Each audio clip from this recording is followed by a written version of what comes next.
Hey, so, woo, it's about to storm.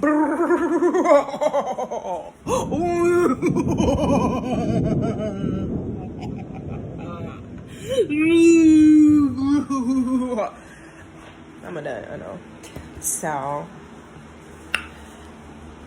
I'm not really into zodiacs and stuff like that. I mean, but sometimes this stuff be ringing true. And I came across this thing about, zodiacs. This is the most passionate zodiac sign. Undoubtedly, Scorpios are the most passionate zodiac sign. They have a burning passion and intensity that most other signs can't match. From their emotions to their relationships, Scorpios feel everything on a deeper level than most other signs. This passion is both a blessing and a curse, because while it can bring them tremendous joy, it can also lead to great pain. However, despite this duality, the passion of Scorpios cannot be denied. Scorpios will always give everything they have to those closest to them, whether it's romantic love or an intense friendship. That said, Scorpios are still private people, and they don't like to let just anyone into their hearts. When a Scorpio opens up to someone, you can be sure that the connection is real and deep. Now, like a couple weeks ago, I came across this. I was in school of ministry at my church some years ago. Yes, I went to ministry school. I did. So, I had wrote this, and I'm going to share it. I'm just going to read it. I'm going to flat out just read it. I ain't about to try to preach. I ain't about to try to do nothing but read it. So, it says, let me find a comfortable spot. Find a comfortable spot. Okay. This is what it says. A burning passion. A burning passion. Passion is derived from the Greek language meaning to suffer. Let me turn this off for a second. All right. Because I need this to be heard. Passion is deriving from the Greek language meaning to suffer, and it is a very strong feeling about a person or thing.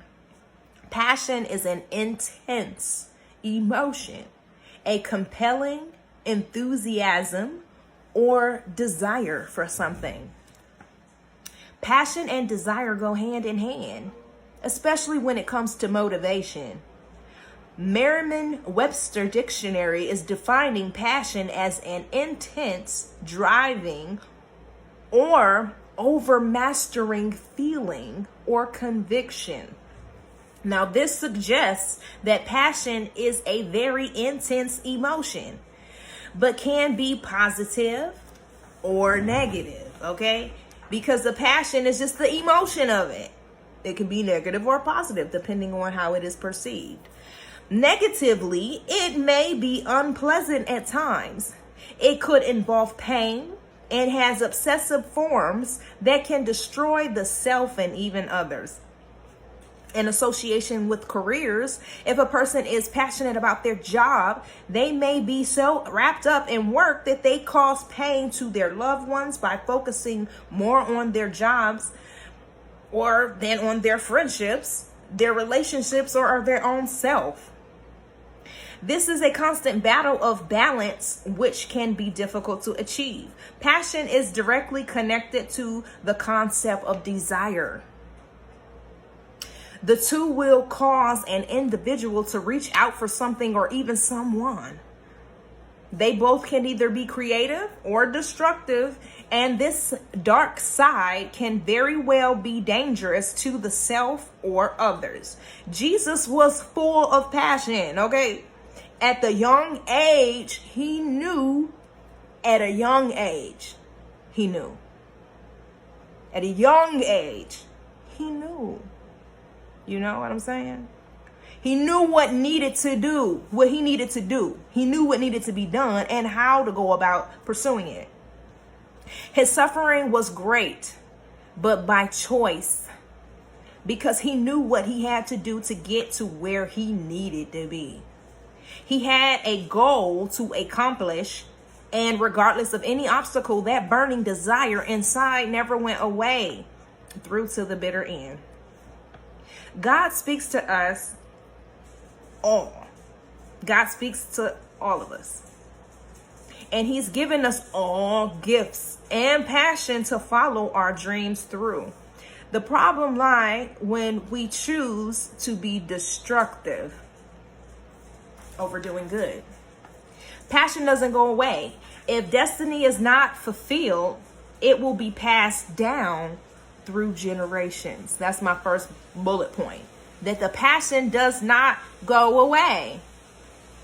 If destiny is not fulfilled through that person or thing, it will be passed down through generations.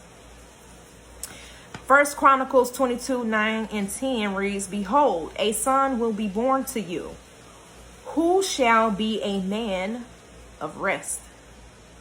And I will give him rest from all his enemies on every side. His name shall be Solomon. And I will give peace and quiet to Israel in his days. He shall build a house for my name, and he shall be my son, and I will be his father, and I will establish the throne of his kingdom over Israel forever."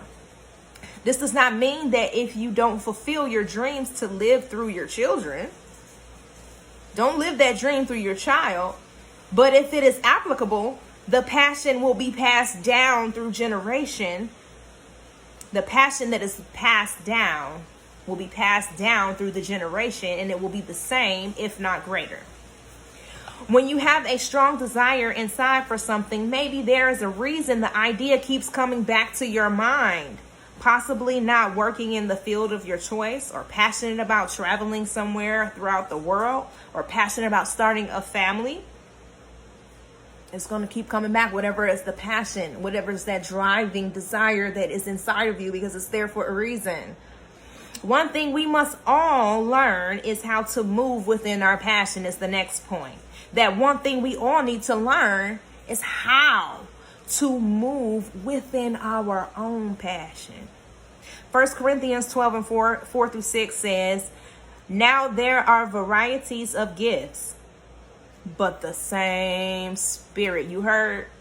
There are varieties of gifts, which we all have different gifts, but there is the one same Spirit. And there are varieties of ministries, but the same Lord. Variety of ministries, the same Lord. There are varieties of effects, but the same God who works all things in all persons. A variety of effects. You know, when something is the cause and effect of things, a variety of the different effects of things when they happen, but it's the same God that is working through all persons. Okay, what else? It is easier to serve when you are doing something that you enjoy. That's right. At the same time, remember that passion is suffering, putting in the work. So it's easier to serve, okay, yeah, when you like what you're doing, but when you got passion for something, you suffering. You suffering, putting in that work. And so I had an example here. When I used to dance, it used to be a lot of hard work and practice, not to mention strain on my body. It was the passion that got me through many days of practice, the body aches and injuries. When you love something, you're willing to go through tough measures for it.